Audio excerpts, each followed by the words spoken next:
Comenzamos entonces con la lección, la última lección de Marcos 29, que es la lección de hoy, donde se titula La sangre del nuevo pacto. La palabra es Marcos 14, 1 al 26. El versículo 1 dice: faltaban solo 2 días para la Pascua y la fiesta de los panes sin levadura.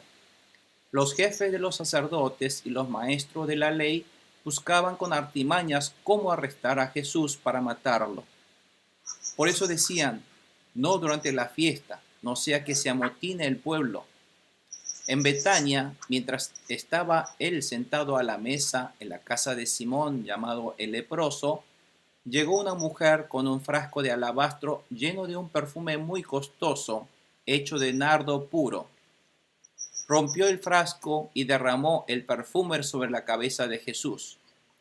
Algunos de los presentes comentaban indignados: ¿para qué este desperdicio de perfume? Podía haberse vendido por muchísimo dinero para darlo a los pobres. Y la reprendían con severidad. Déjenla en paz, dijo Jesús. ¿Por qué la molestan? Ella ha hecho una obra hermosa conmigo. A los pobres siempre los tendrán con ustedes y podrán ayudarlos cuando quieran, pero a mí no me van a tener siempre. Ella hizo lo que pudo. Ungió mi cuerpo de antemano, preparándolo para la sepultura. Les aseguro que en cualquier parte del mundo donde se predique el Evangelio, se contará también en memoria de esta mujer lo que ella hizo. Judas Iscariote, uno de los 12, fue a los jefes de los sacerdotes para entregarle a Jesús. Ellos se alegraron al oírlo y prometieron darle dinero. Así que él buscaba la ocasión propicia para entregarlo. El primer día de la fiesta de los panes sin levadura, cuando se acostumbraba a sacrificar el cordero de la Pascua, los discípulos le preguntaron a Jesús: ¿dónde quieres que vayamos a hacer los preparativos para que coman la Pascua? Él envió a 2 de sus discípulos con este encargo: vayan a la ciudad y les saldrá al encuentro un hombre que lleva un cántaro de agua. Síganlo. Y allí donde entre, díganle al dueño: el maestro pregunta dónde está la sala en la que pueda comer la Pascua con mis discípulos. Él les mostrará en la planta alta una sala amplia, amueblada y arreglada. Preparen allí nuestra cena. Los discípulos salieron, entraron en la ciudad y encontraron todo tal como les había dicho Jesús. Así que prepararon la Pascua. Al anochecer llegó Jesús con los 12. Mientras estaban sentados a la mesa comiendo, dijo: les aseguro que uno de ustedes que está comiendo conmigo me va a traicionar. Ellos se pusieron tristes y uno tras otro empezaron a preguntarle: ¿acaso seré yo? Es uno de los 12, contestó, uno que moja el pan conmigo en el plato. A la verdad, el Hijo del Hombre se irá tal como está escrito de él, pero ay de aquel que lo traicionará. Más le valdrá a ese hombre no haber nacido. Mientras comían, Jesús tomó pan y lo bendijo. Luego lo partió y se lo dio a ellos, diciéndoles: tomen esto, es mi cuerpo. Después tomó una copa, dio gracias y se la dio a ellos, y todos bebieron de ella. Esto es mi sangre del pacto que es derramada por muchos, les dijo. Les aseguro que no volveré a beber del fruto de la vid hasta aquel día en que beba el vino nuevo en el reino de Dios. Después de cantar los salmos, salieron al monte de los olivos. Amén. El versículo central es el versículo 24, donde dice: esto es mi sangre del pacto, que es derramada por muchos, les dijo. Amén. Bueno, vamos a la primera parte donde se subtitula Jesús fue ungido por una mujer, versículos 1 al 11. Y le voy a pedir aquí en el orden que tengo al pastor Rafael, por favor. ¿Qué significado tiene la Pascua para los israelitas? Faltaban solo 2 días para la Pascua y para la fiesta de los panes sin levadura. Bueno, el momento en el cual comienza esta narración es en el cual faltaban solo 2 días para la Pascua. un poco tenemos que recordar que es la Pascua para los judíos. La Pascua es una festividad la más importante para la comunidad judía. Y además, ustedes saben que en el día de esa Pascua comienza una festividad también, se llama Panes sin levadura. Si ustedes hacen un poco de memoria, cuando aprendimos Éxodo, la noche en que los israelitas fueron liberados de la esclavitud por la muerte del primogénito, en esa noche los israelitas tenían que matar un cordero de la Pascua, derramar su sangre, untar con su sangre en el marco de la puerta y tenían que cocer, tenían que asar ese corderito enteramente y comer completamente dentro de la casa.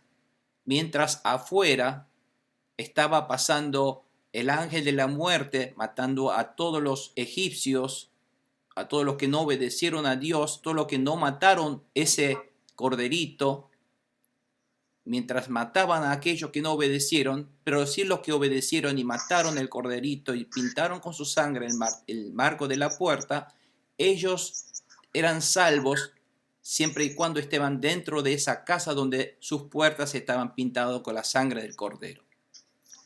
Esto era un simbolismo de lo que Dios iba a realizar a través del Señor Jesucristo. Por lo tanto, esa Pascua va a ocurrir en 2 días más. Es decir, si la Pascua fuera un viernes en este caso, esta sería un miércoles.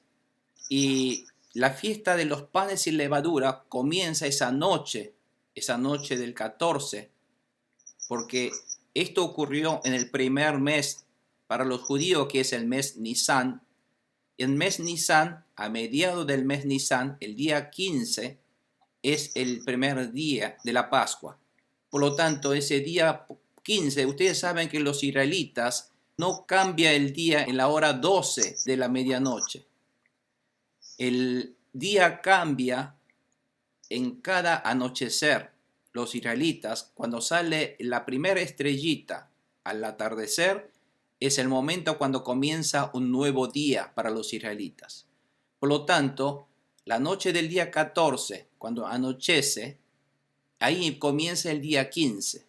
Por lo tanto, el día 14 a la noche es cuando tenían que comer el corderito y derramar su sangre, matar el corderito el día 14 al atardecer, y el día 15, cuando comienza el día 14 a la tarde, a las 6 aproximadamente de la tarde, ahí tenía que comer ese corderito. No sé si me explico. Entonces, ese día 14 a la noche comienza el día de la Pascua, es el día de la Pascua y es el día que comienza la fiesta de los panes sin levadura, que dura 7 días a partir de ese momento. La fiesta de los panes sin levadura, ustedes recuerdan en Éxodos, Dios dijo que cumpliera esos días en los cuales no debe haber ninguna levadura, ni siquiera en la comida que ellos comiesen, tanto en panes o en ningún lugar de su casa tenía que haber levadura. Y habíamos dicho porque esa levadura simboliza el pecado. Por lo tanto, los panes sin levadura significa mantener unos días de una pureza libre de pecado. Y ese es el día de panes sin levadura que comienza en el momento que ellos matan. Es decir, ellos, para ser pueblo de Dios, tenían que matar, obedecer a Dios. Para ser salvos, tenían que matar un corderito y por la muerte de ese corderito, con su sangre, pintar su marco de la puerta, entrar en esa casa que está pintado con el marco de la puerta, con la sangre del cordero, comer esa carne allí en esa casa y mantener a partir de ese momento, durante 7 días, que simboliza un periodo completo, un periodo de 7 días de una vida pura, pulcra, libre de pecado. Simboliza como ese pueblo de Dios que fue liberado por la sangre de Jesucristo, fue salvo por la sangre de Jesucristo, tenía que comer el cuerpo de Jesús, recibirlo y vivir toda una vida libre y limpio de pecado. Ese es el simbolismo de la fiesta de los panes sin levadura. Entonces, Fíjense que justamente ese día 14 al atardecer es cuando Jesús es muerto, Jesús es crucificado. Vamos a ver un poquito esto en el gráfico, porque a lo mejor, no sé si cómo lo entienden. Esta es la última semana en el mes Nisan de lo que había ocurrido en la última semana de Jesucristo. Ustedes recuerdan que el día 9, por ejemplo, que es el domingo, es cuando Jesús entra a Jerusalén en un burrito y la multitud lo recibe con toda euforia. ¿Se acuerdan? Y Jesús no se queda en Jerusalén. ¿Por qué no se queda? Porque Jerusalén era un lugar donde estaban todos sus enemigos, con sus ojos encendidos para matar a Jesús. Por lo tanto, Jesús se retira a Betania, en el lugar donde está entre la casa de Lázaro, entre los súbditos. Y Betania era un pueblo muy pobre, en el cual nadie de Jerusalén quería entrar en ese pueblo porque era como una villa, un lugar donde muy peligroso. No querían entrar en ese lugar. Y Jesús se refugiaba entonces en ese lugar porque era un lugar donde sabían que los fariseos y los maestros de la ley no lo iban a encontrar en ese lugar. El lunes entonces Jesús regresa a Jerusalén y en el momento en el cual maldice a la higuera, que la higuera se seca, y es el día en el cual Jesús entra a Jerusalén y purifica el templo por segunda vez. Es por segunda vez porque cuando Jesús comienza su ministerio, ustedes van a ver que allí también Jesús otra vez entró al templo y por primera vez había purificado el templo. Y esta es la segunda vez antes de su crucifixión cuando Jesús otra vez purificó el templo. Sale nuevamente a Betania y el martes 11 Jesús regresa y habíamos aprendido toda esa discusión con los líderes religiosos y Jesús les enseña a través de parábolas. Y Jesús, después de enseñar, regresa a Betania. Pero es el día en el cual Judas Iscariote pacta en vender a Jesús con los líderes religiosos. Y el día miércoles 12, fíjense, el día viernes 14 es el día de la Pascua. Y en ese día justamente, cuando Jesús es atrapado en la madrugada, para ser enjuiciado ante Sanedrín y Pilatos y es crucificado a las 9 de la mañana y durante todo el día del viernes, que es el día de la Pascua, se queda él crucificado y al atardecer él muere, como en el momento en el cual mataban al corderito al anochecer del viernes. Así que Cristo justamente muere en el día cuando Dios ordenó a los israelitas matar ese corderito de la Pascua, en el cual Jesús fue el corderito de esa Pascua. Y Jesús se queda todo el día del sábado, permanece en el sepulcro, y el día 16, que es el domingo de resurrección, es cuando Jesús resucita muy temprano a la madrugada. Entonces, hoy estamos hablando, si este es el día de la Pascua, y son 2 días antes de la Pascua, estamos hablando que esto hoy transcurre, es miércoles 12.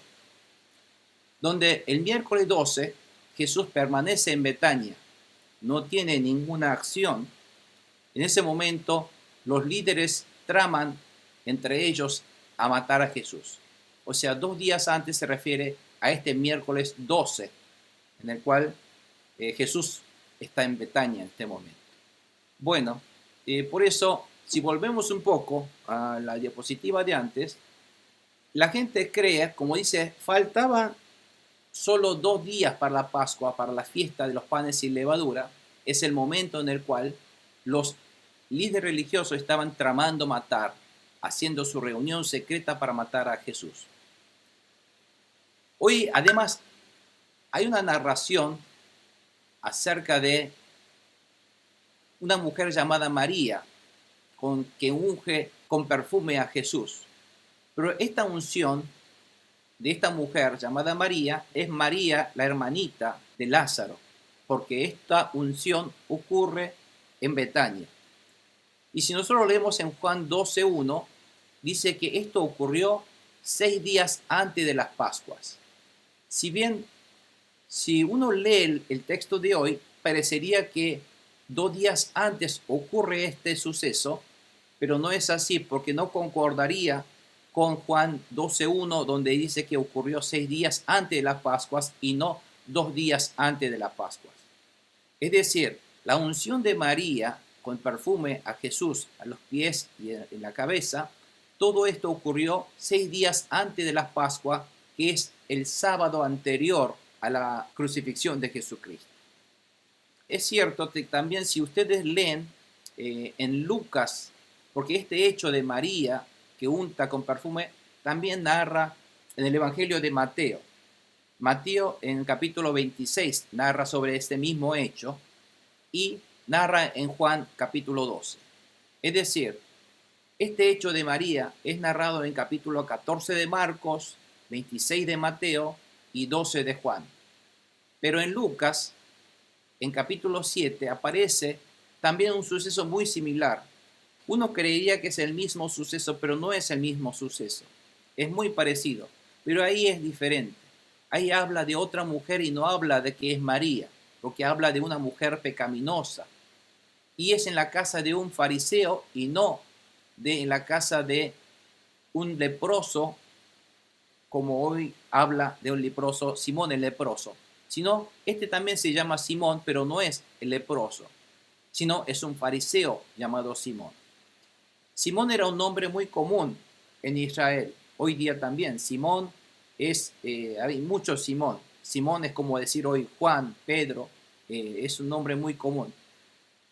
Por eso, lo que narra en Lucas, no se confunda, no es el mismo suceso de María, es otra mujer pecaminosa que habla en ese lugar. Bueno, un poco narrado, comentado todo esto, ahora vamos a ver qué ocurre en la lección de hoy. Vamos a la pregunta número 1. Entonces le voy a pedir a la hermana Carolina, por favor. Adelante, hermana Carolina. ¿Qué hicieron los líderes espirituales en ese momento? Los jefes de los sacerdotes y los maestros de la ley buscaban alguna artimaña como arrestar a Jesús para matarlo. Por eso decían, no durante la fiesta, no sea que se amotine el pueblo. Así es. Los líderes espirituales que debían en realidad guiar al pueblo hacia la voluntad de Dios, que es Jesucristo, tramaban de arrestar y matar a Jesús, pero no con sus propias manos. No querían ensuciarse, sino utilizando el gobierno de Roma en forma muy astuta. Tramaban una artimaña, cómo podían ellos utilizar la fuerza pública romana para que ellos mataran a Jesús y ellos no ensuciar sus manos. ¿Y por qué? Porque ellos tenían miedo a que el pueblo se amotine contra ellos por matar a un líder, a un Mesías que ellos creían que era Jesucristo. Por eso no querían hacer durante la fiesta. Ustedes saben que durante esta fiesta una gran cantidad de judíos que viven alrededor de Israel vienen a Jerusalén. Por eso Jerusalén, una pequeña ciudad en ese momento, la antigua Jerusalén, se llenaba casi unos 3 millones de personas en esa fiesta. Por lo tanto, era una gran cantidad que los líderes religiosos temían que si ellos se llegaran a amotinar contra ellos, no lo podían parar nadie. Entonces, ellos temían ese motín del pueblo contra ellos. Por eso no querían matar ellos, sino que fuera Roma en matar a Jesucristo. Bueno, pregunta número 2. Hermana Consuelo, por favor. ¿Qué hizo una mujer cuando Jesús estaba en la casa de Simón? En Betania, mientras estaba sentado a la mesa en casa de Simón, llamado el leproso, llegó una mujer con un frasco de alabastro lleno de un perfume muy costoso, hecho de nardo puro. Rompió el frasco y derramó el perfume sobre la cabeza de Jesús. Amén.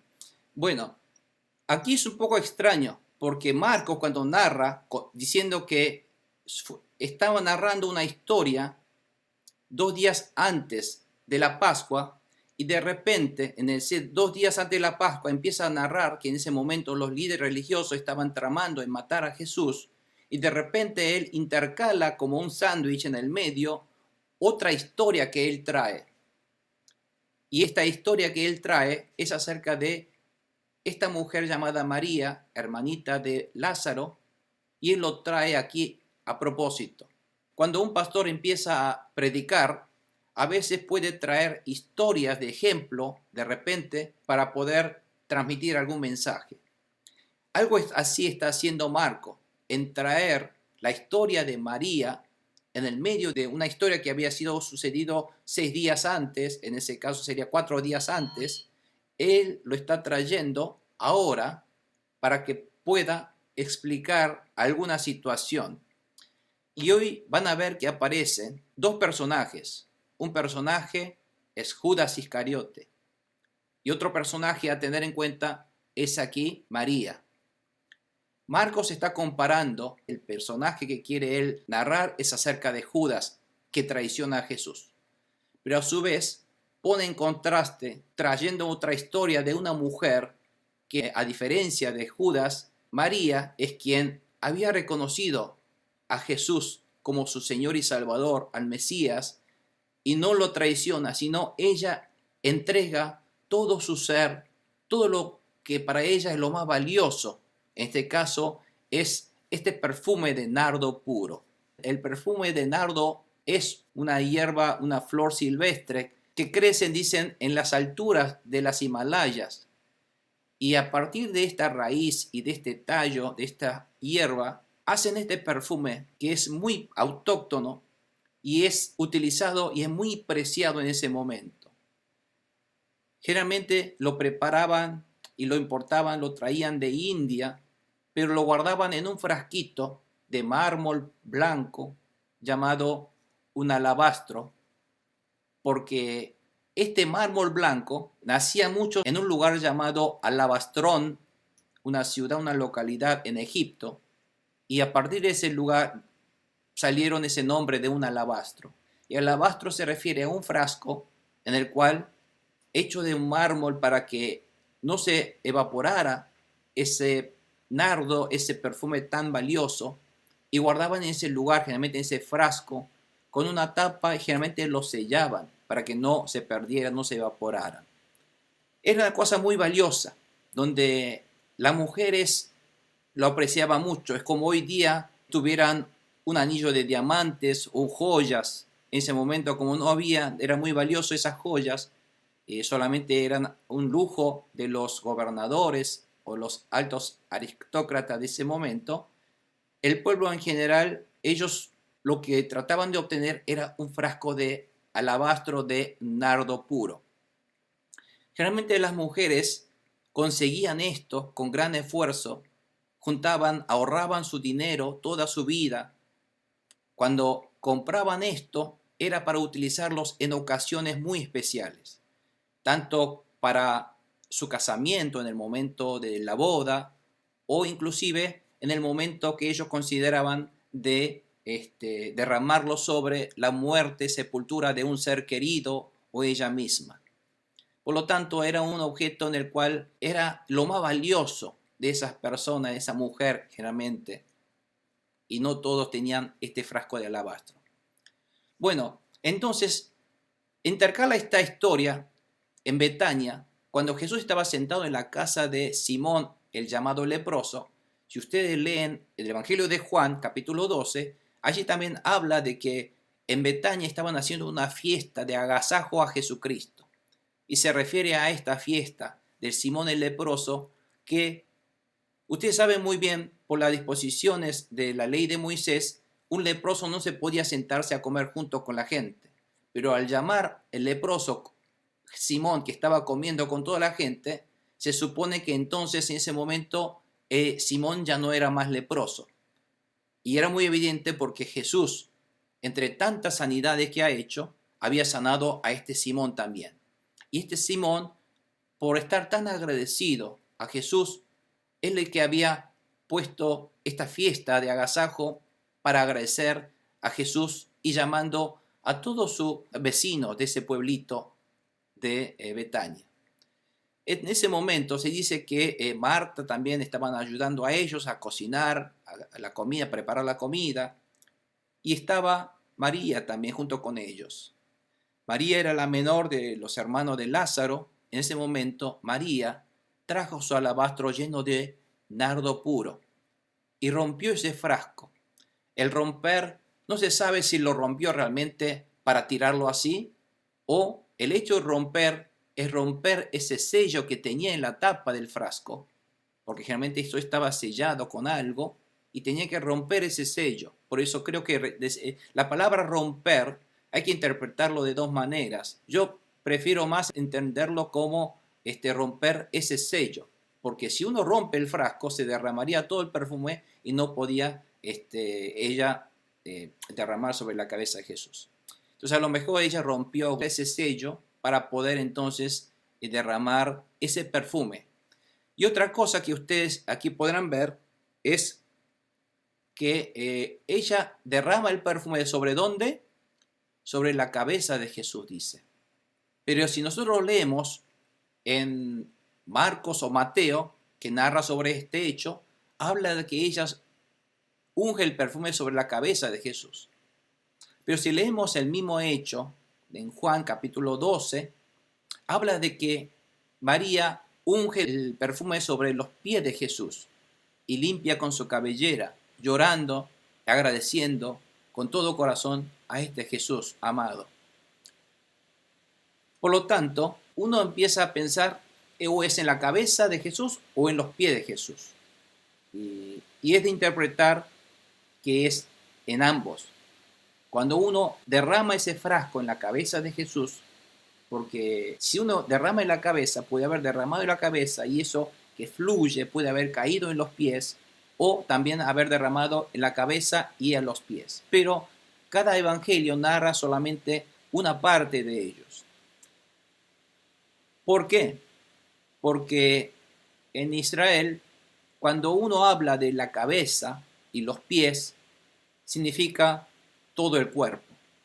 Toma un principio, un final de algo, eso significa el completo. Es decir, si uno unge en la cabeza y los pies, es el simbolismo de que ella está ungiendo en todo el cuerpo mismo, en toda la persona de Jesús.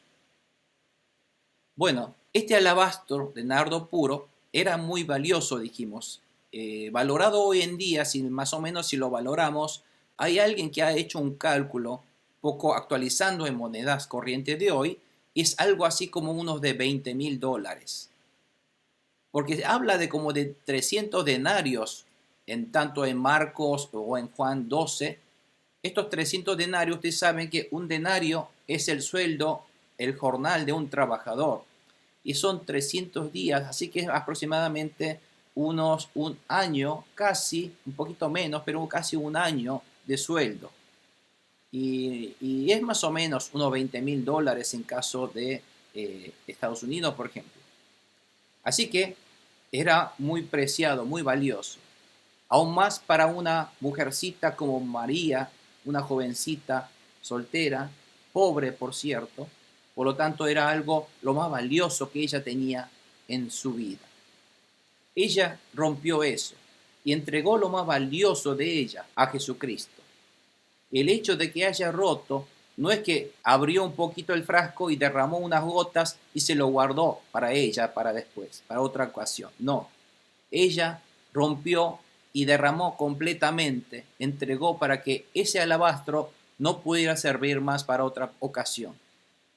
Es decir, esto implica entregar a Jesús, reconocer a Jesús como nuestro Señor Jesús, Señor y Salvador, nuestro Mesías, y dedicar toda nuestra vida, lo más valioso de nuestra vida, a Jesucristo, y únicamente a Jesucristo, dedicarle a Él el 100%.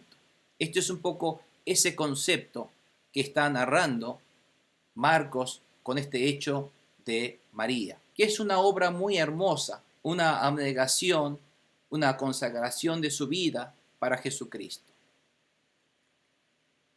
Bueno, un poco esto sería lo que hubiera hecho María en ese día ungiendo los pies de Jesucristo.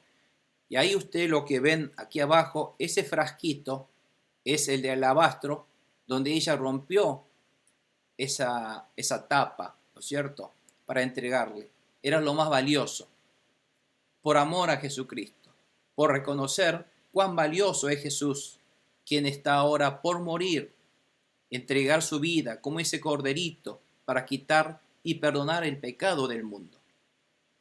Cada uno de nosotros deberíamos amar así a Jesucristo, entregar lo mejor de nuestra vida a Jesús y solamente a Jesucristo, no guardarnos otra cosa, solamente a Jesús y humillarnos delante de su presencia, ¿no? Vamos a la pregunta número 2, siguiente, hermano Sergio, por favor. Lo hizo porque algunos se enojaron.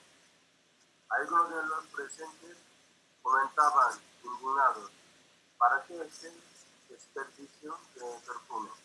Podría haberse vendido por muchísimo dinero para darle a los pobres. Y la reprendían con severidad. Amén, amén. Imagínense si una mujer viene con un elemento tan valioso de como uno de $20,000 y lo tira así a la basura y lo desperdicia. ¿Qué se sentiría la gente que está a su lado? Algunos de los presentes comentaron: ¿por qué estás desperdiciando este perfume tan valioso? Porque es mucho valor. Con tanto dinero podían haber vendido para repartir a los pobres. Y la reprendían con severidad, dice. En realidad, en este mundo hay dos tipos de personas. Primer tipo de personas son los que aman a Jesús. Y el segundo tipo de personas son los que no lo aman, no aman a Jesús. Pero el no amar a Jesús es sinónimo de odiar a Jesús. Porque no hay un intermedio, no hay una instancia neutra. O si uno ama a Jesús o uno odia a Jesús. El no amar no es ser neutro. Aquí hay dos personajes. El que ama a Jesús en este caso es María. El que no ama termina odiando a Jesús y es el caso de Judas Iscariote. María amaba tanto a Jesús y no tenía la manera de agradecerlo. No sabía cómo agradecer a este Jesús. Porque de palabra no alcanzaba. Por salvar a su hermano de la muerte, a su hermano Lázaro, y por perdonar sus pecados, y por haber cambiado totalmente su vida, haberla hecho muy feliz. Ella no sabía cómo agradecer, porque nadie había podido cambiar su vida tan feliz como ha hecho Jesús. Para la gente es un desperdicio este sacrificio y el amor a Jesús. Cuando nosotros nos dedicamos enteramente nuestra vida para el Evangelio de Jesús, transmitiendo el Evangelio, el amor de Jesús, alguna gente puede pensar que este es un desperdicio de tiempo. Pero para el que ama a Jesús, no es un desperdicio. Entregar lo más hermoso, lo más valioso de nuestra vida para el servicio de Jesús, no podía ser nunca un desperdicio. Y estas personas justamente que critican, creen ser personas correctas, pero en realidad no lo son ante los ojos de Dios. Ellos creen, podemos hacer cosas más importantes, de mayor bondad, hacer obras de caridad, ayudar a los pobres, dejando a Jesús de lado. Hoy día muchas iglesias hacen esto. Sin importar a Jesucristo, su actividad están abocadas a hacer obra de caridad, ayudar a los pobres, no amar a Jesús.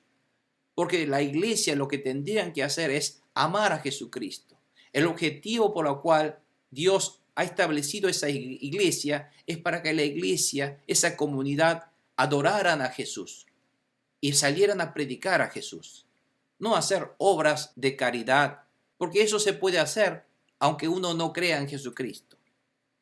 Por lo tanto, la razón por la cual existen las iglesias de Cristo es para adorar y recordar, conmemorar y hacer a toda gente, a toda criatura creer en este hecho maravilloso de que Cristo ha venido a derramar su sangre como corderito de la Pascua para salvarnos y perdonar nuestros pecados y evitar la muerte y el castigo eterno para cada uno de nosotros que fuimos pecadores. Este es el hecho que debemos siempre recordar, conmemorar y festejar, como la Pascua judía. Es decir, la iglesia está para festejar la Pascua judía espiritualmente. No el hecho de la Pascua, sino el significado de esa Pascua, que es creer en Jesucristo, recibir de ese beneficio de la sangre de Jesucristo que limpia nuestros pecados y que fuimos perdonados por el sacrificio de Cristo que murió en mi lugar, que yo fui el que tenía que morir por mis pecados. Eso es el hecho más grandioso de la historia de la humanidad que debemos glorificar, alabar y reconocer y conmemorar en todo momento y cada vez que comemos y bebemos. Y ese es el significado también de la Santa Cena que hoy vamos a aprender. Vamos a la pregunta número 3. Le voy a pedir entonces a la hermana Aileen, por favor, de Buenos Aires. ¿Cómo Jesús la protegió? Déjenla en paz, dijo Jesús. ¿Por qué la molestan? Ella ha hecho una obra hermosa conmigo. Amén. Jesús la protege. ¿Por qué? Ella ha hecho toda esta obra de romper ese frasco de alabastro, que para la gente es un desperdicio. Era de una manera demostrar ese amor tan inmenso que ella tenía sobre Jesucristo. Por eso Jesús aprobó la obra de la mujer como una obra hermosa, porque Dios nos mira el corazón. Dios es quien nos protege contra los ataques y críticas de los demás cuando nosotros amamos a Él verdaderamente. Por eso Jesús la protegió, es lo que está diciendo este versículo de hoy. Bueno, vamos a la pregunta número siguiente. La pregunta número 3. Le voy a pedir a la hermana Lucero, por favor. ¿En qué sentido fue una buena obra para Jesús? Pobres siempre los tendrán con ustedes y podrán ayudarlos cuando quieran, pero a mí no me van a tener siempre. Ella hizo lo que pudo, ungió mi cuerpo de antemano, preparándolo para la sepultura. Amén. Amén. La palabra ella hizo lo que pudo, cuando dice Jesús, ella hizo lo que pudo, en realidad significa ella dio todo lo que pudo, todo lo que ella tenía. Eso es el amar con el 100% del corazón a Jesús, como cada uno de nosotros deberíamos amar así Jesús. Como aquella viuda, ¿se acuerdan que entregó las 2 blancas, los 2 leptón, que serían todo lo que ella tiene? Entregar todo lo mejor de nuestra vida para el servicio de nuestro Señor Jesucristo. Y Jesús apreció esta unción del perfume de la mujer María y dijo que preparó para su sepultura, insinuando así su muerte y resurrección, diciendo que ustedes a los pobres lo tendrán para siempre, pero no yo tendré que morir y resucitar para perdón del pecado de todos ustedes. Así que Jesús está insinuando y diciendo, aprobando este hecho como un hecho hermoso, porque Él iba a morir y que esta mujer preparó, porque a veces utilizaban esos perfumes para untar a los muertos como un homenaje a Él. Pero no sé cuántos de ellos que habían escuchado esta palabra de Jesús lo habrán entendido así. Habrán entendido que Jesús iba a morir en el futuro, pero no de aquí a 6 días, ¿no? A una semana Jesús iba a estar muriendo en la cruz, recibiendo ese terrible castigo que todos nosotros debíamos recibir. Bueno, vamos a la pregunta número 3 siguiente, hermano Aldo, por favor. ¿Cómo Jesús la bendijo? ¿Quién es Jesús? ¿Quién fue ungido con perfume? Les aseguro que en cualquier parte del mundo donde se predique el Evangelio, se contará también en memoria de esta mujer lo que ella hizo. Amén, amén. Jesús profetizó que esta buena obra de la mujer será ampliamente conmemorado en todo lugar del mundo donde se predique el Evangelio de Jesús, como un ejemplo del amor hacia Cristo. Es un ejemplo, es un modelo de cómo debemos amar a Cristo. Es cierto, esa profecía de Jesús se está cumpliendo también hoy en este momento entre nosotros. Estamos cumpliendo esa profecía de Jesús, de conmemorar esa obra hermosa de esta mujer, tomando como modelo de cómo amar a Jesucristo, entregar lo mejor de nuestra vida, de nosotros mismos a Jesucristo. Toda obra de agrado para Dios, imagínense, Dios no se olvida. Dios es todopoderoso. Pero recuerden que toda nuestra obra de abnegación, todo nuestro corazón entregado a Dios, Dios nunca se olvidará de eso. Dios recordará para siempre como ha hecho con la obra de esta mujer.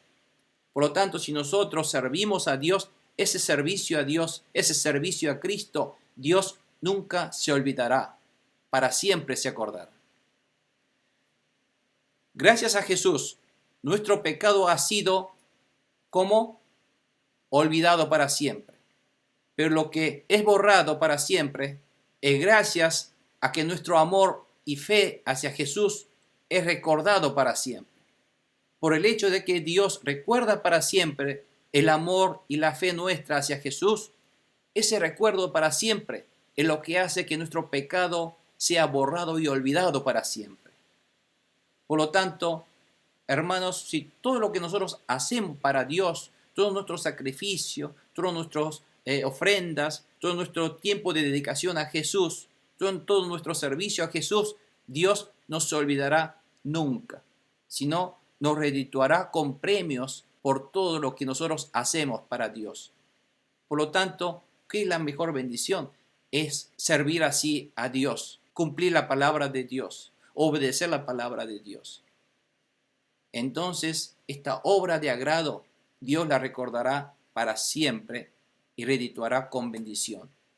Así que, cuanto más hagamos esta buena obra para Dios, Dios más nos va a bendecir y para siempre. Vamos a la pregunta número 4. Le voy a pedir a la hermana Elisa, por favor. Judas Iscariote fue a los principales sacerdotes. Judas Iscariote, uno de los 12, fue a los jefes de los sacerdotes para entregarles a Jesús. Bueno, ahora termina ese sándwich, ahora termina esa historia de la mujer. El versículo 10 continúa, mejor dicho, con la historia que ocurre 2 días antes, es decir, la historia del miércoles, en el cual los líderes y los sacerdotes estaban tramando en matar a Jesús, y ahora también Judas Iscariote, entonces estaban por tramar junto con ellos en entregar a Jesús. Judas se dice que era un celote. ¿Se acuerdan que era un celote? Los celotes eran aquellos que creían que el Mesías profetizado en la Biblia era aquel libertador que los iba a liberar de la opresión de los, en este caso, de los invasores que fueron los romanos.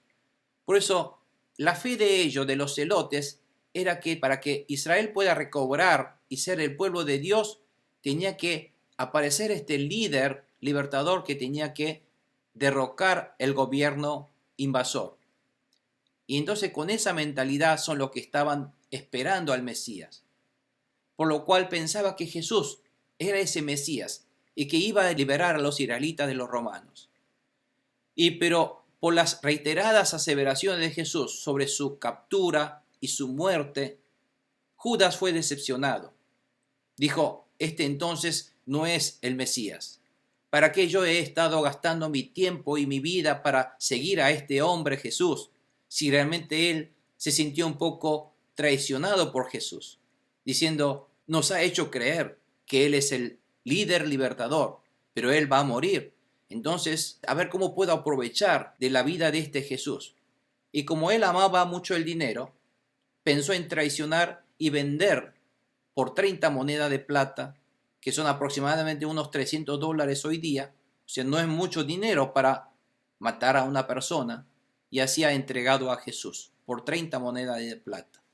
Es como que hoy pueden, inclusive dicen, por $300 mandar a matar a alguien, ¿no? Así que, una cosa triste. Fíjense qué comparación, qué contraste con la mujer como María, que entrega por amor inmenso a Cristo, y este que traiciona y vende para matar a Jesucristo, y ser cómplice con los sacerdotes para matar a Jesucristo, ¿no? Y esa fue la causa por la cual Judas Iscariote fue a ver a los principales de los sacerdotes. Bueno, vamos a volver a la pregunta número 4 siguiente al pastor Rafael, por favor. ¿Qué le prometió Judas? ¿Cuál fue el motivo principal en traicionar a Jesús? Ellos se alegraron al oírlo y prometieron darle dinero, así que él buscaba la ocasión propicia para entregarlo. Amén. Bueno, fíjense cómo lo que hicieron ellos, Judas se puso de acuerdo con los líderes religiosos y prometió entonces ellos entregarle el dinero de 30 monedas de plata. Así que él buscaba la ocasión, ¿cuándo puedo entregarlo? Y todo esto está un poco narrado en Juan 12, 4 al 6, cuando dice Judas Iscariote, que era uno de sus discípulos y que más tarde lo traicionaría, objetó: ¿por qué no se vendió este perfume que vale muchísimo dinero para dárselo a los pobres? Dijo esto cuando María, por ejemplo, estaba rompiendo su alabastro. Dijo esto, dice en versículo 6, no porque se interesaba por los pobres, sino porque él era un ladrón y porque Judas era el encargado del dinero del grupo y tenía a cargo la bolsa de dinero. Y era el que se acostumbraba a robar y sacar de esa bolsa que echaba en ella. Por lo tanto, aquí podemos ver la deshonestidad de Judas y que Judas se interesaba más en el dinero y por sus propios beneficios. Mucha gente hoy día sigue a Jesús, cree en Jesús, asiste a la iglesia en busca de su propio beneficio en realidad, y no por una abnegación y entrega total a Jesucristo. Y este caso sería una fe como Judas Iscariote. A diferencia de María, que entrega lo mejor de su vida para servicio de Jesús, este hombre quería aprovecharse de Jesús, aprovecharse de la comunidad, aprovecharse de situaciones para su propio beneficio. Y si leemos en 1 Timoteo 6:10, dice, porque el amor al dinero es la raíz de toda clase de males. Porque si nosotros amamos al dinero, por el amor al dinero no hay nada que no pueda hacer. Todo tipo de males se puede hacer por amor al dinero. Por codiciarlo, dice algunos, se han desviado de la fe y se han causado muchísimos sinsabores. Es decir, la experiencia de amar al dinero, el amor al dinero, traerá realmente un fracaso en su vida. Mucha gente que ama el dinero, mucha gente que fueron muy ricos en el dinero en el mundo, como yo doy mucho el ejemplo por hablar de alguien, hay tantos ricos, pero que no creen, que solamente aman al dinero, como Michael Jackson o como Steve Jobs, que su vida termina fracasando porque ellos persiguieron el dinero, pensando que el dinero iba a dar la felicidad. Por eso el amor al dinero no da la felicidad. La felicidad viene únicamente de Dios y a través de Jesucristo. Ahora comenzamos con la parte número 2, donde se subtitula la última cena propiamente de Jesús. Vamos a ver a la pregunta número 1. Bueno, adelante, pastor, por favor.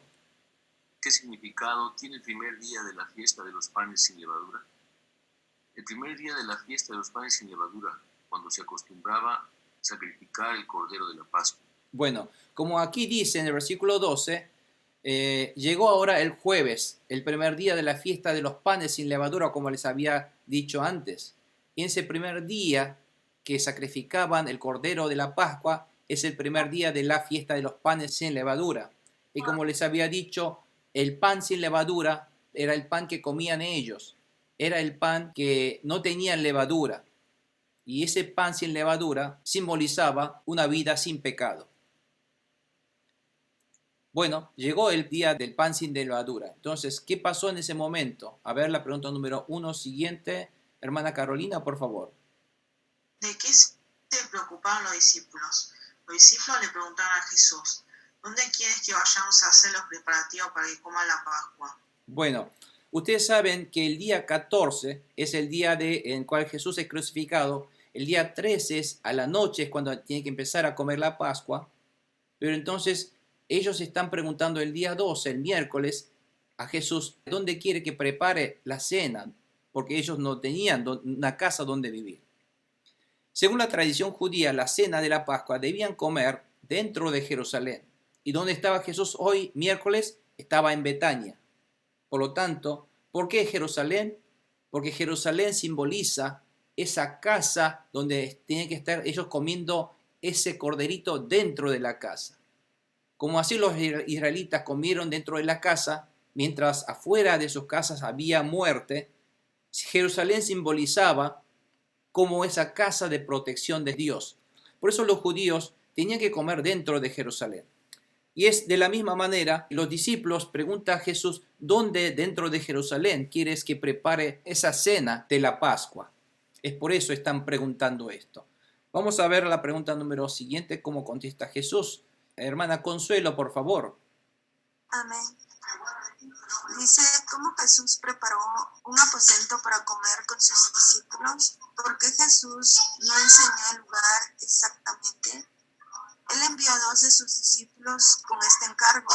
Vayan a la ciudad y les saldrá al encuentro un hombre que lleva un cántaro de agua. Síganlo. Allí donde entre, díganle al dueño. El maestro pregunta, ¿dónde está la sala en la que pueda comer la Pascua con mis discípulos? Él les mostrará en la planta alta una sala amplia, amueblada y arreglada. Preparen allí nuestra cena. Los discípulos salieron, entraron en la ciudad y encontraron todo tal y como le había dicho Jesús. Así que prepararon la Pascua. Amén. Fíjense cómo Jesús le dice a los discípulos. Él envía a 2 de los discípulos solamente. ¿Para qué? Para que entren a la ciudad. Y esta ciudad se refiere a ¿qué? A la ciudad de Jerusalén. Ellos están ahora en Betania. Manda a 2 discípulos a la ciudad de Jerusalén. Y dice, cuando entren a la ciudad de Jerusalén, va a haber ¿quién? Un hombre que lleva un cántaro de agua. ¿Por qué esto es una señal? Porque en esa época las mujeres llevaban un cántaro de agua. Los hombres no llevaban un cántaro de agua.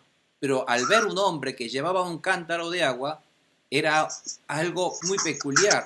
Por eso era una señal que ellos podían entender que es algo muy fuera de lo normal. Y dijo que sigan a ese hombre que lleva el cántaro de agua. Y allí donde entre ese hombre, pregúntale dónde está la mesa para que el Señor pueda comer la Pascua con sus discípulos. Entonces Él le mostrará la planta alta, una sala amplia, donde ellos preparan la cena allí. Entonces los discípulos salieron, entraron en la ciudad de Jerusalén y encontraron todo tal cual como Jesús lo dijo. Jesús lo había dicho. Así que de esa manera prepararon la Pascua.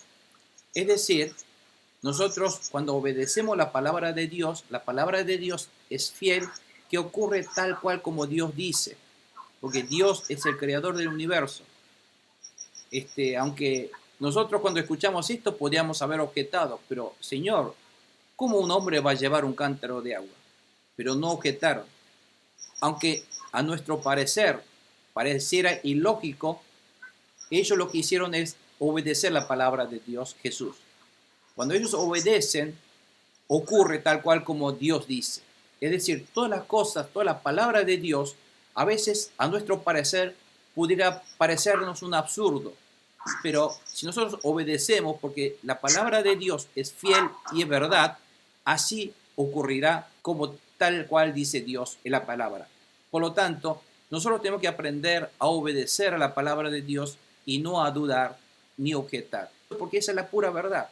Así ocurre. Y todo lo que dice Dios es para nuestra bendición. Y otra de las cosas, Jesús no enseñó el lugar exactamente, sino le dijo a los 2 discípulos de esta manera, como si fuera como una operación de espías, ¿no? Jesús evitó enseñar el lugar porque no quiso ser interrumpido, no quiso que supiera Judas qué lugar sería. Porque si el día de mañana Judas se enterara en qué lugar se iba a dar lugar esa cena, Judas le iba a delatar el lugar y los soldados aparecerían en ese lugar de la Santa Cena para capturar a Jesús. Y Jesús no quiso que ocurriera eso porque Jesús quería dar una enseñanza muy importante durante la última cena con sus discípulos. Por eso quiso evitar de decir exactamente el lugar a Judas y tuvo que decir de esa manera. ¿No les hace recordar un poco esta manera de decir como cuando Jesús le dijo a los discípulos, lo mandó a que vayan a buscar unos burritos para cuando él entró en la ciudad de Jerusalén este domingo pasado, ¿no? Así es Jesús, porque Él es Dios. Vamos a la pregunta número 2, siguiente. Misionero Sergio, por favor. Dijo eso al comer con sus discípulos. Al anochecer llegó Jesús con los 12. Mientras estaban sentados a la mesa comiendo, dijo, le aseguro que uno de ustedes que están comiendo conmigo me va a traicionar. Así es. ¿Por qué creen que Jesús le dijo a conocer? Cuando estaba comiendo en la mesa, dijo, uno de ustedes me va a traicionar. Jesús dijo esto para que escuche Judas y al escuchar se arrepintiera y que cambiara de opinión y no hiciera lo que debía hacer, porque eso traería una maldición sobre su vida. Y Jesús lo dijo para que Judas pudiera arrepentirse. Ese es el motivo de haberlo dicho. Vamos a la pregunta número 2 siguiente. A ver, la hermana Aileen de Buenos Aires, por favor. ¿Qué le preguntaron a los discípulos uno por uno? Ellos se pusieron tristes y uno tras otro empezaron a preguntarle, ¿acaso seré yo? Así es, uno por uno dice, cada uno muy preocupados, dijeron, ¿quién será ese que traicionará a Jesús? Y empezaron a preguntarle a Jesús, incluyendo Judas. Fíjense, Judas también preguntó, fingiendo como que él no es, diciendo, ¿acaso seré yo? Si ustedes leen en otros evangelios, Jesús le dice, por ejemplo, en Juan capítulo 12, dice sí. Y a veces le da esa pauta. Fíjense, Jesús, por ejemplo, en la pregunta número siguiente, dice, es uno de los 12, contesta. Y es uno que moja el pan conmigo en el plato, y Jesús moja el pan cuando Judas coloca su mano en el plato para mojar con aceite ese pan. Eso no es para acusarlo.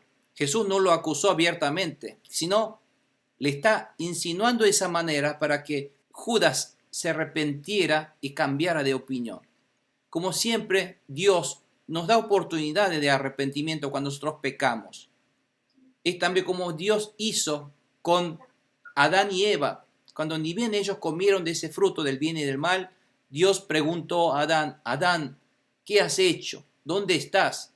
¿En qué lugar estás? ¿En qué circunstancia estás? No porque Dios no lo sabe, sino para que se arrepintiera, que corrigiera sus actitudes. Y si nosotros leemos en Mateo, por ejemplo, aquí en Mateo 26, 23 al 25, ustedes ven en esta narración que Jesús le da muchas oportunidades, insinúa en muchas oportunidades para que Judas se arrepienta de su pecado. Dice, el que mete la mano conmigo en el plato es el que me va a traicionar. Y en primera advertencia, le había dicho, uno de ustedes me va a traicionar. Segunda advertencia era, ese que va a meter la mano conmigo en el plato es el que me va a traicionar, responde Jesús. Y en tercera advertencia dice, la verdad, a mí, el Hijo del Hombre, yo tendré que morir porque tendré que cumplir la profecía como está escrito en la Biblia. Pero ay de aquel que me traicionará, porque vendrá a él un castigo terrible, tal que más le valdría a ese hombre no haber nacido. Entonces, ¿acaso seré yo rabí? Le pregunta Judas, sabiéndolo, el que lo iba a traicionar. Y entonces, como cuarta advertencia y cuarta insistencia en Jesús, dice, tú lo has dicho, le contestó Jesús. Y aún así, a pesar de tantas insistencias de Jesús, de recordarle que yo ya sé, pero no lo hagas, no se arrepiente. Y es el momento cuando Judas se levanta y se va de ese lugar para justamente a delatar dónde iba a estar Jesús en esa noche. Bueno, vamos a la pregunta número 2 siguiente. A la hermana Lucero, por favor. Adelante, hermana Lucero. ¿Qué acontecería al traidor? A la verdad, el Hijo del Hombre sería tal como está escrito de él, pero ay de aquel que lo traiciona, más le valdría a ese hombre no haber nacido. Así es. En esta palabra de Jesús está, los que no se arrepienten son instrumentos del enemigo. Está diciendo, ¿por qué? Si no hay arrepentimiento, somos utilizados por el enemigo diablo para hacer la obra en contra de Dios. Por eso tenemos que estar muy atentos de a ver si lo que estoy haciendo bien para Dios o esto va a ser una obra en contra de Dios. Porque si nosotros muchas veces somos guiados, somos movidos por nuestros placeres, por nuestros deseos personales, buscando beneficios personales, amor al dinero, amor al mundo, amor al placer, todo esto nos va a llevar a ser instrumento del enemigo diablo para que el enemigo utilice a nosotros para hacer obras en contra de Dios. ¿Y cuál es el resultado? El castigo de Dios, la maldición y el castigo de Dios que recibirá, por cierto, porque nuestro Dios es fiel. Ser fiel significa aquel que comete el mal va a pagar, va a recibir el castigo por sus obras. Y por la maldición y el castigo que recibirían, Jesús dice, más valdría no haber nacido para no recibir ese castigo terrible, eterno a Judas. Estas palabras es porque Jesús ama a Judas y le duele mucho saber cómo él iba a terminar su vida eternamente en el infierno. Por lo tanto, Jesús, en todo momento, cuando nosotros cometemos un pecado, un error en nuestra vida, tenemos que rápidamente arrepentirnos y cambiar nuestra actitud para hacer la voluntad de Dios y primeramente buscar su reino y su justicia. No buscar mi beneficio, el dinero, el placer, el mundo, sino la obra y la voluntad de Dios, porque de ahí nace la felicidad y la bendición de Dios. Amén, hermanos. Vamos a la pregunta número 3. Hermano Aldo, por favor. ¿Qué significa el pan que Jesús partió? ¿Qué significado tiene comer ese pan? Mientras comían, Jesús tomó pan y lo bendijo. Luego lo partió y se lo dio a ellos, diciéndoles, tomen, esto es mi cuerpo. Amén. El pan que aquí dicen es ese que ustedes ven allí, que es en hebreo se llama matzá. Matzá es simplemente una tortilla de harina, sin levadura y así horneadas. Muy parecido al sabor de lo que sea una tostadita, pero las tostaditas son las más ricas. Las tostaditas mexicanas me gustan más. ¿Por qué? Yo he probado cuando yo iba a escuela judía y esos matzá no tiene nada. Es puro harina y agua, nada más. Ni siquiera tiene levadura, ni siquiera tiene sal, nada. Así que era eso, una pureza. Eso es lo que tenía. Y así es Jesucristo. Ese pan sin levadura, ese matzá que Jesús tomó para la Santa Cena, para comer la cena de la Pascua, para conmemorar lo que Dios hizo, la gran obra que Dios hizo de salvar al pueblo de la esclavitud de Egipto, ese pan es algo puro. Y ese pan simboliza el cuerpo de Jesucristo, porque Jesús es alguien libre de pecado. Jesús es alguien puro.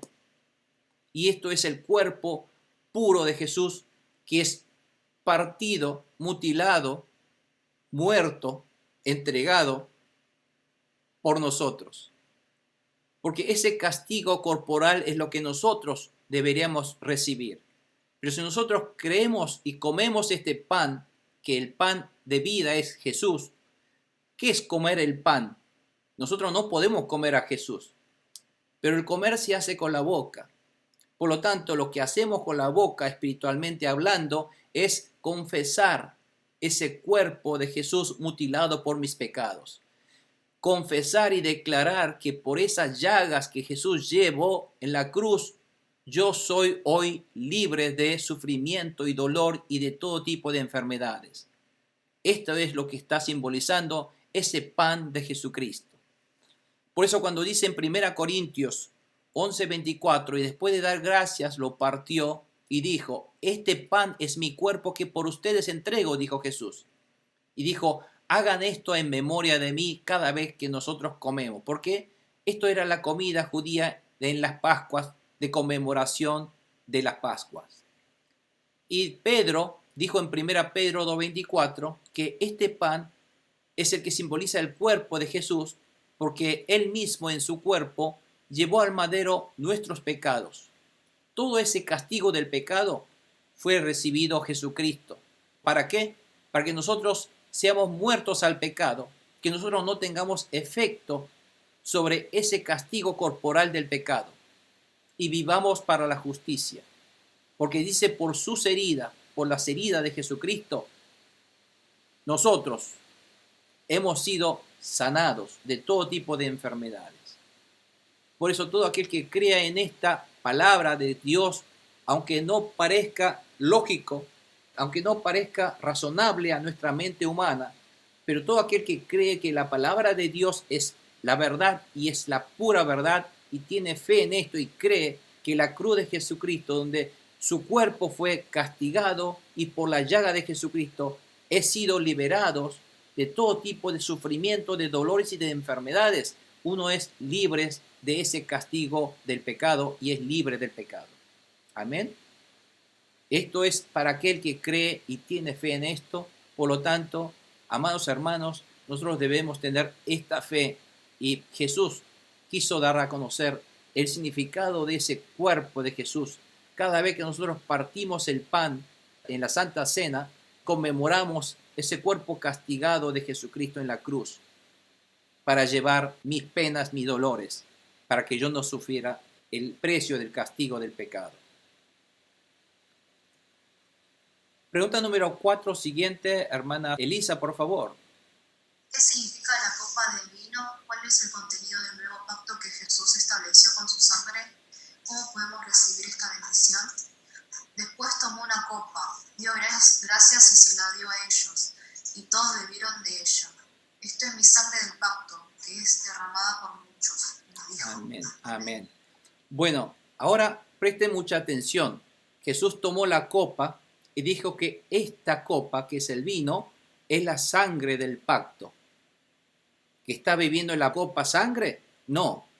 Ese vino simboliza la sangre que Cristo va a derramar en la cruz como un nuevo pacto, como un pacto que ha hecho con la humanidad. ¿Qué es ese pacto? Aquel que cree en esa sangre de Jesucristo y aquel que bebe. ¿Qué es beber otra vez? Beber espiritualmente significa confesarlo, declararlo. Aquel que declara que esa sangre de Cristo es el que me ha liberado del pecado, me ha limpiado del pecado, será liberado del pecado. Y ese es el pacto que simboliza. El pacto que Dios realizó con el pueblo de Israel en la antigüedad era de liberarlo, para liberarlo de la muerte de los egipcios, era derramar y matar un animalito, y esa sangre del animalito, del cordero, es el que tenía que derramar. El pacto del Antiguo Testamento era de derramar la sangre del animal, y gracias a la sangre del animal, ellos no murieron, y gracias a cada vez, cuando ellos en el tabernáculo tenían que matar y derramar la sangre del animal, ellos recibían el perdón del pecado para no recibir el castigo de ese pecado. Por lo tanto, el pacto, el sangre del pacto del Antiguo Testamento, que está simbolizado a través de la Pascua, esa sangre fue la sangre del animalito. Pero ahora dice Jesús, ese animalito, ese corderito soy yo, y esa sangre que yo voy a derramar en la cruz es esa sangre de ese pacto. Ahora ese pacto, fíjense, va a ser nuevo, y ese nuevo pacto va a ser un pacto en el cual no va a ser igual del Antiguo Testamento. ¿Por qué? La sangre ya no es más del animal, la sangre es de Cristo. Y el nuevo pacto es que ustedes recuerden y declaren y beban esa sangre de Cristo. Y ese es para siempre, serán libres del pecado. ¿Me comprenden? Por eso esto es lo que está diciendo en Romanos 3:25.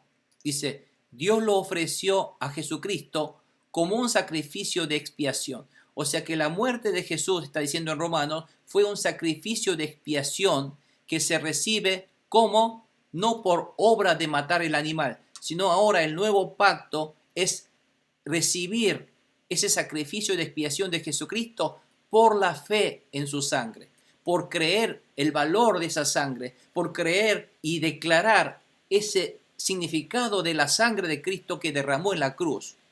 O sea, el nuevo pacto consiste en entender el valor de la sangre de Cristo derramada en la cruz y qué significa esa sangre de Cristo, que es el corderito del Antiguo Testamento, que tuvieron que derramar para ser salvo de la esclavitud, para ser rescatado de Egipto, para que a través de esa sangre del animal pudieran ser perdonados. Bueno, eso una vez para siempre fue hecho con la sangre de Jesucristo, para así demostrar su justicia.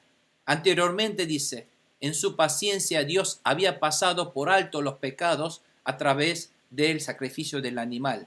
Pero ahora, con la sangre de Cristo, para siempre son perdonados de sus pecados. Ahora vamos a ver los versículos subsiguientes que también se refieren a lo mismo. Si leemos, por ejemplo, en Jeremías 31, 33 al 34, dice Jeremías: este es el pacto que después de aquel tiempo haré con el pueblo de Israel.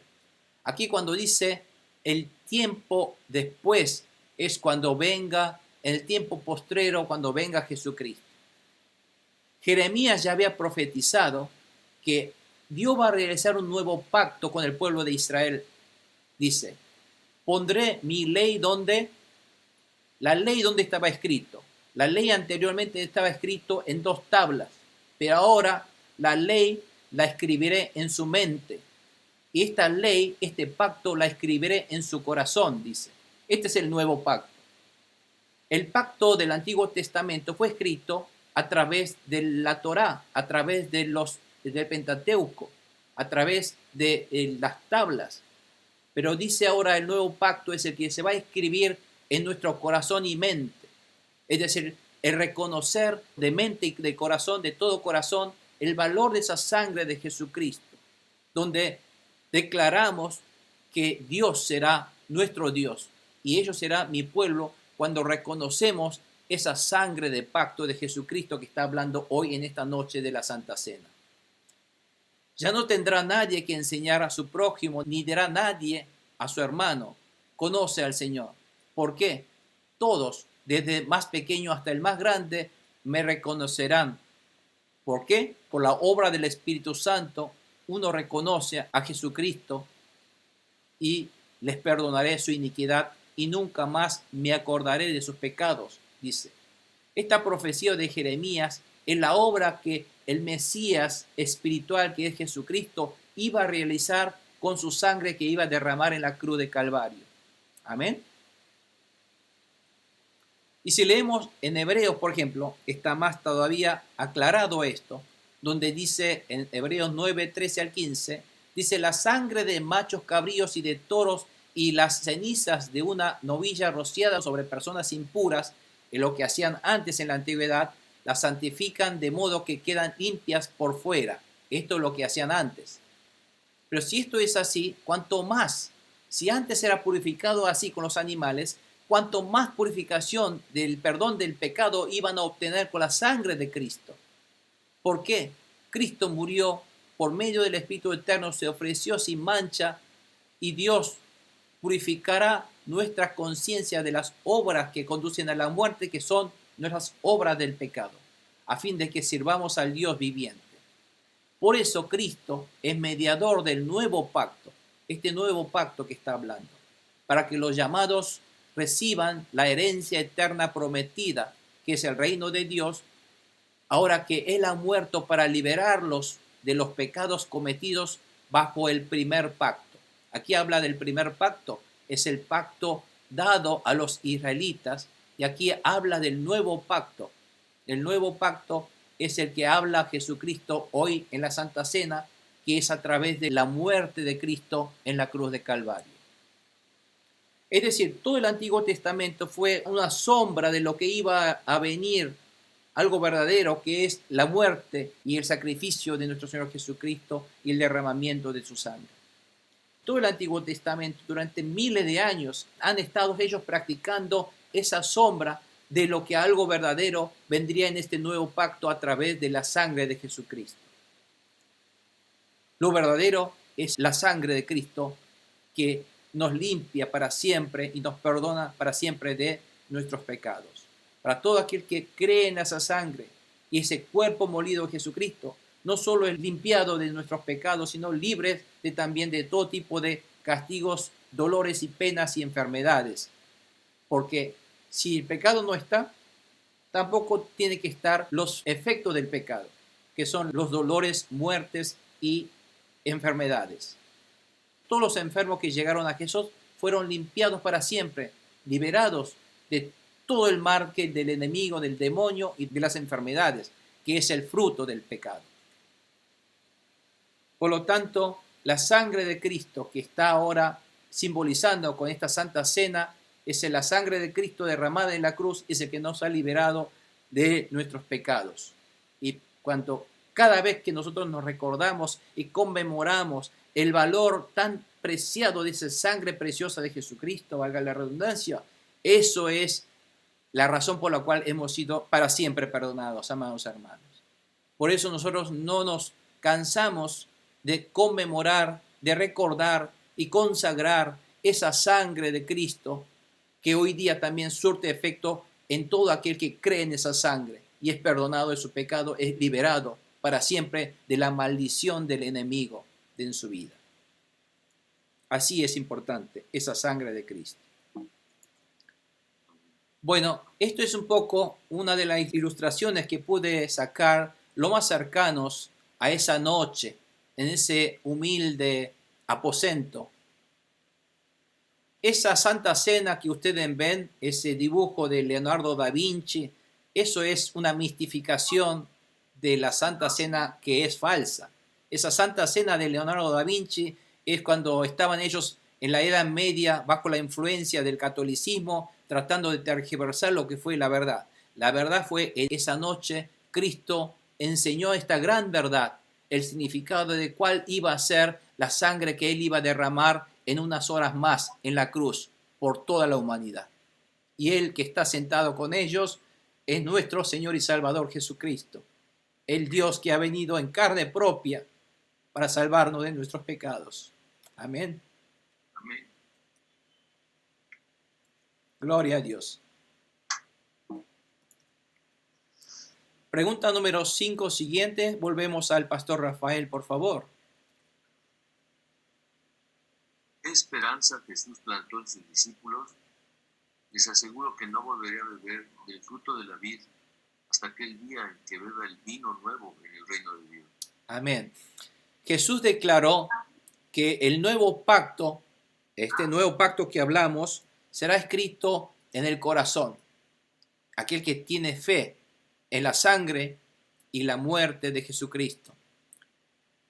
La última cena, esta última cena de la Pascua, finalizó con este nuevo pacto.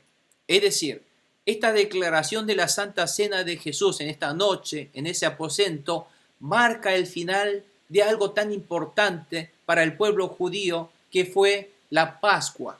Todo ese pacto antiguo de la Pascua finaliza hoy, porque Jesús dice, a través de este nuevo pacto, dice, yo no volveré a beber del fruto de la vid. Es decir, no van a beber más de este vino, porque el vino lo van a beber espiritualmente, la sangre de Jesucristo. Ahora empieza una nueva era. Por eso nosotros ya no hacemos más esa festividad de la Pascua judía, sino conmemoramos a través de la Santa Cena, de esa cena del Señor, esa noche que fue capturado. Esta cena es lo que nosotros conmemoramos, porque este es el comienzo de ese nuevo pacto de Cristo, sellado con la sangre de Jesús. Amén, hermanos. O sea que esta Santa Cena es lo que ahora reemplaza todo ese Antiguo Testamento de derramar la sangre del animalito, porque ya no hace falta más derramar el animalito. Ahora tenemos que derramar la sangre de Jesús, que ya fue derramada, tenemos que declararlo y escribirlo en nuestro corazón a través de la fe. Entonces recibimos todo ese beneficio que en la antigüedad los israelitas tenían que esforzar para matar y hacer esa ofrenda a Dios. Bueno, esa ofrenda ya ha sido elevada a Dios para siempre por Cristo de una vez.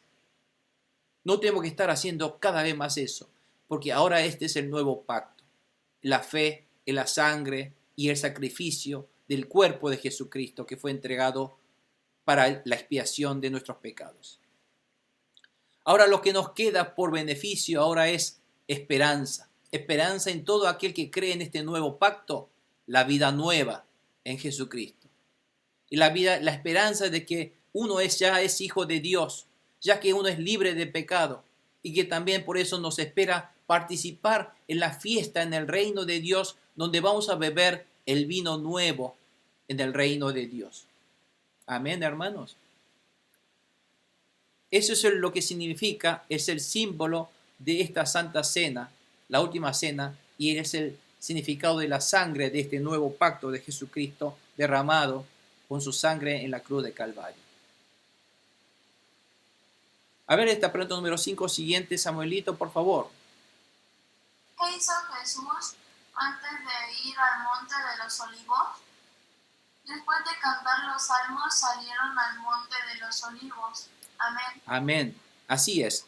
En las Pascuas generalmente, hasta ese momento, que esto fue la última Pascua celebrada por Jesús del Antiguo Testamento, como ceremonia comúnmente dicen que ellos cantaban el Salmo 113 y 114 antes de comer la cena de la Pascua. Y después, para finalizar la cena de la Pascua, cantaban el Salmos 115 al 118 como alabanza.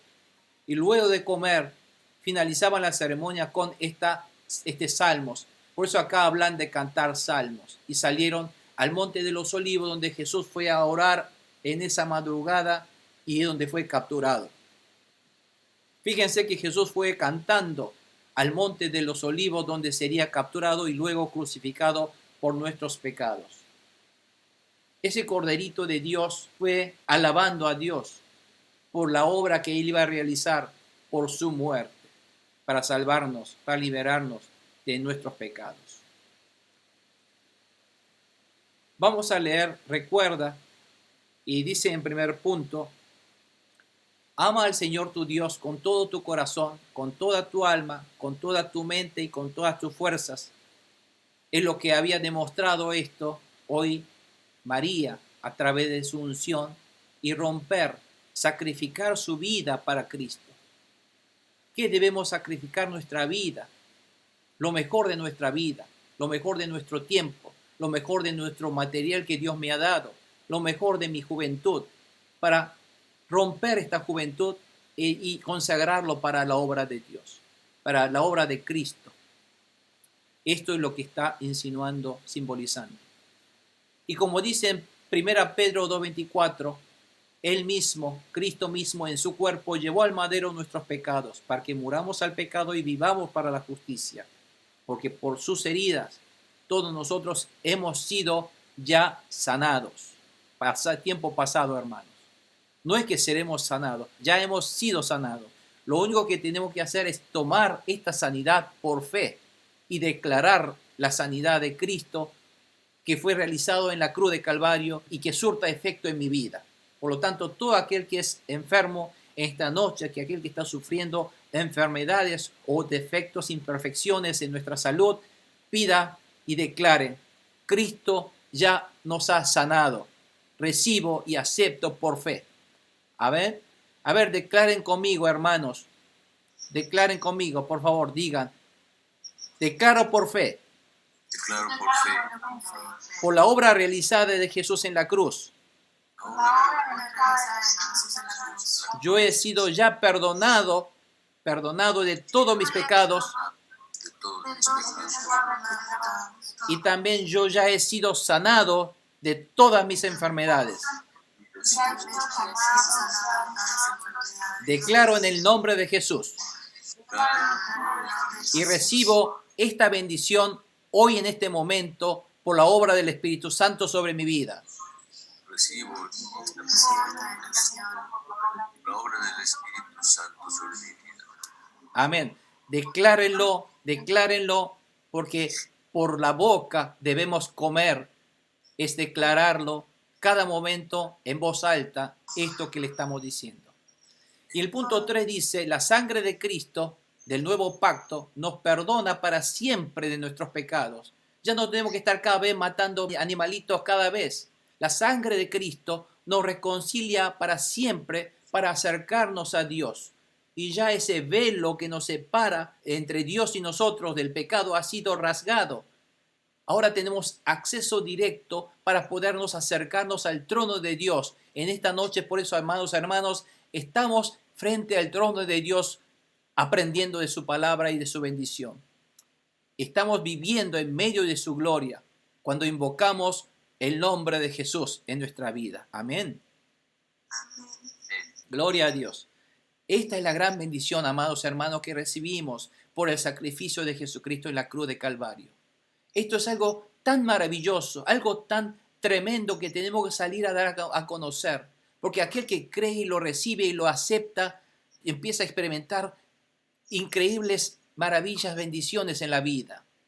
Por eso tenemos que salir a declarar esto, para que reciban el perdón y ser liberados de la obra del enemigo, de los demonios, de todo tipo de enfermedades. Demonios ahora ya no tienen más nada que ver con mi vida. Declaramos eso. De hecho, cada vez declaramos la sangre de Jesús, cada vez que declaramos esa obra de Jesús muerto por mí, el enemigo ya no tiene más autoridad y dominio sobre mí. Por eso tengo que rechazar. Cuando el enemigo quiere empezar a persuadir nuestra mente, nuestro pensamiento, para que yo desobedezca a Dios, para que yo me aleje de la palabra de Dios, para que yo me aleje del pacto de Dios, en ese momento tenemos que arrepentirnos y decir, no, enemigo, yo no voy a ser engañado más. Tú no tienes más derecho sobre mi vida. Fuera de mi vida en el nombre poderoso de Jesús. Fuera de mi vida, llévate todas tus enfermedades, porque esas enfermedades son tus obras, no las obras del Espíritu Santo. Fuera, enemigo, fuera de mi vida. Declaro y reprendo y expulso todo tipo de obra de enemigo sobre nuestra vida y la vida de todos los hijos de Dios en esta noche. Amén. Así es, hermanos. Que Dios le bendiga, hermanos. Con esto vamos a cerrar nuestros ojos y, cómo no, vamos a agradecer a Dios. Vamos a orar y vamos a bendecir a este hermoso Cristo que está en esta noche a través de su Santo Espíritu en nuestra vida. Padre Santo Celestial, gracias te damos en esta noche. Gracias y eres bienvenido, Jesús, en nuestra vida. Gracias, Espíritu Santo, por darnos a conocer esta verdad, esta hermosura verdad en nuestra vida, Señor. Gracias, Espíritu Santo, por aplicar esta verdad sobre nuestra vida y para que podamos empezar a experimentar tu poder y tu gloria y tu bendición sobre nuestra vida, Señor. Gracias por hacernos vivir en medio de tu presencia. Gracias por abrir, por rasgar este velo y poder estar nosotros libremente, Señor, cubierto con la sangre de Jesucristo, libre de pecado, poder acercarnos a tu santidad en esta noche. Gracias, Dios, por recibirnos en esta noche con tus brazos abiertos. Gracias por abrirnos, Señor, y aceptarnos como tus hijos amados.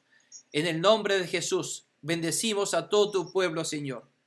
Que el Espíritu Santo mueva en su vida, para que esta fe nunca más se olvide de su vida, Señor. Que sea para siempre el motivo de nuestra conmemoración y nuestra consagración de nuestra vida para ti, Señor. De ahora en adelante, que Cristo sea el Rey a quien adoramos para siempre, Señor. En el nombre de Jesús, declaramos esta bendición y que, Señor, siempre seas tú quien recibas la gloria y la honra a través de nuestra vida.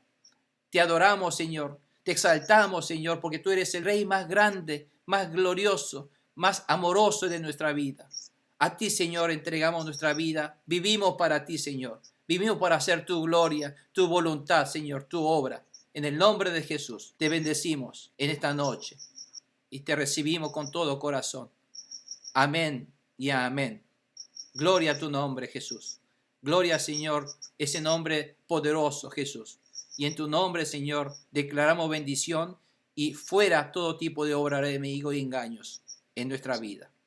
Seremos limpios como ese pan sin levadura, Señor. Puros en el nombre de Jesús. Amén. Amén.